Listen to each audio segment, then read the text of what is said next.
Algumas pessoas falam, vou votar em branco, não, eu tenho meu candidato, não, eu sou de direita, eu sou de esquerda. Eu não vou dar meu voto simplesmente para um candidato que não me representa ou pela obrigatoriedade de ter que votar. Então eu quero ter a certeza que eu não dei voto para ninguém. Mas eu sei que alguém vai ganhar e vai continuar sempre a mesma coisa, não vai mudar nada.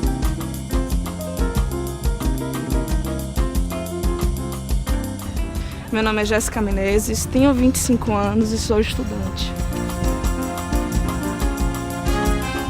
Eu sou Lázaro Souza, tenho 29 anos e sou professor. Sou Tânia Regina Rodrigues Santos, tenho 50 anos, sou cuidadora de idosos. No Brasil, as últimas 3 eleições presidenciais registraram índices significativos de abstenções, votos brancos e nulos. Em média, 28% dos votos foram invalidados nas eleições de 2002, 2006 e 2010.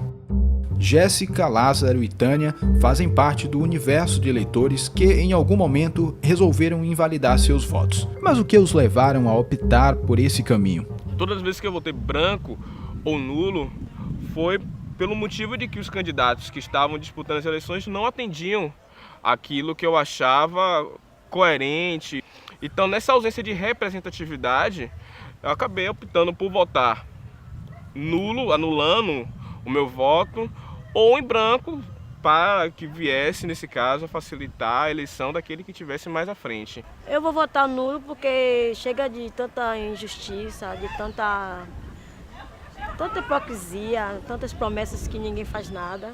É muita falta de amor, muita falta de afeto, porque todos eles também têm família, todos eles também veio do baixo. Então, depois que chegar no poder, se esquece das pessoas desfavorecidas, entendeu? Então, é muita injustiça.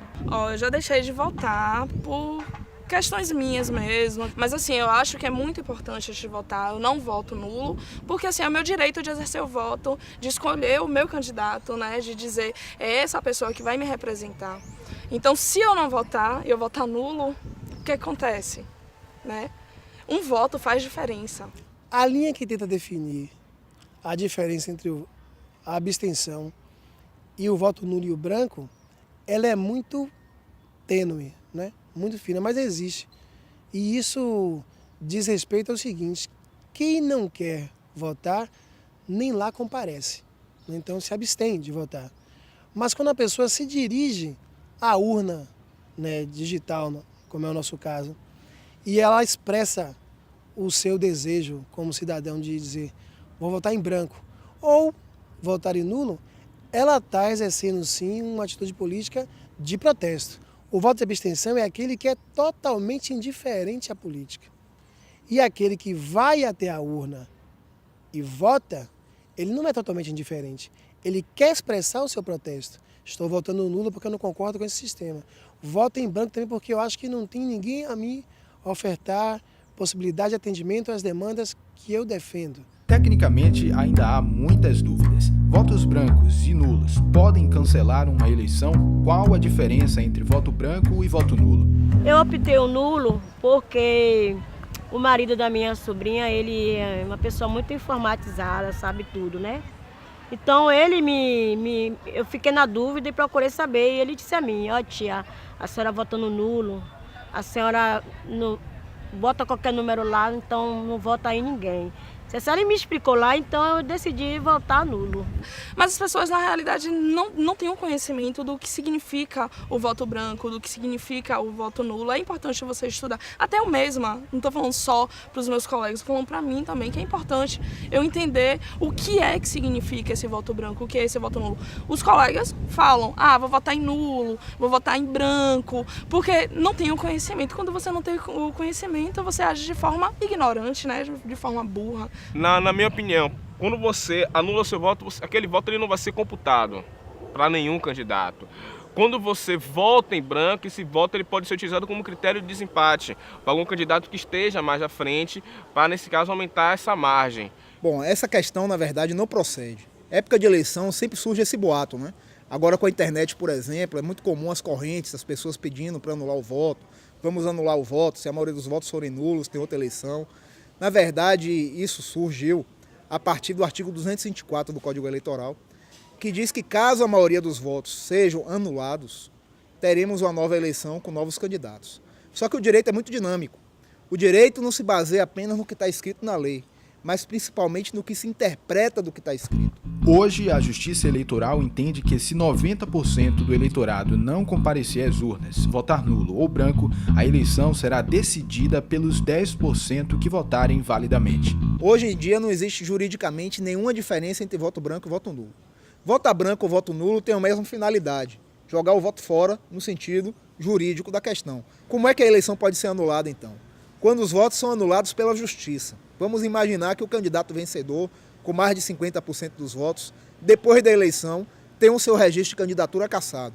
Ele concorreu com pendência judicial, como ele estava com pendência, ele podia manter a candidatura à decisão final, mas essa decisão só veio depois da eleição. A consequência disso qual é? A nulidade dos votos. Então, o TSE entende, se esses votos forem anulados, eles representam a maioria dos votos, não seria legítimo chamar o segundo colocado. Então, se faz uma nova eleição. É apenas nessa hipótese que nós poderíamos ter uma nulidade de votos, ocasionando uma nova eleição. A Constituição de 1934 estabeleceu o voto obrigatório para maiores de 18 anos. Desde então, se intensificaram os debates sobre o tema. Pesquisa Datafolha, divulgada em abril de 2014, aponta que 61% dos eleitores são contra a obrigatoriedade do voto. Que democracia é essa? Que a gente é obrigado a ir para a urna votar? Não existe. Se é democracia, você tem que fazer o que você quer, a sua vontade. Eu costumo muito mais dizer que no Brasil a gente não vive uma democracia, a gente vive uma demagogia disfarçada de democracia. Deveria ser voluntário. A pessoa ia se quisesse, entendeu? Porque por ser obrigatório, é por isso que está assim. Se fosse uma coisa voluntária, eu acho que seria até melhor. O certo seria os candidatos me convencerem a ir para a urna votar nele. Isso seria certo. Então você obriga a pessoa a votar onde normalmente são os mesmos partidos políticos que encabeçam as eleições, são praticamente os mesmos acordos políticos que são feitos entre esses partidos e você tem sua liberdade de escolha limitada àquilo. Todo o processo do golpe do Estado Novo, não é?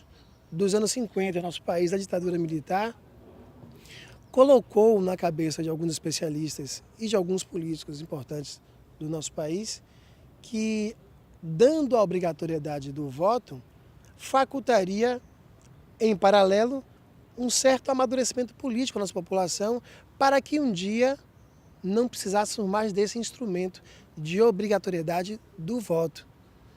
Mas hoje, talvez abrir mão desse instrumento seria também abrir uma perigosa lacuna para que as eleições fossem totalmente esvaziadas. Nós temos que encontrar, em verdade, um meio termo onde consigamos amadurecer o nosso processo democrático.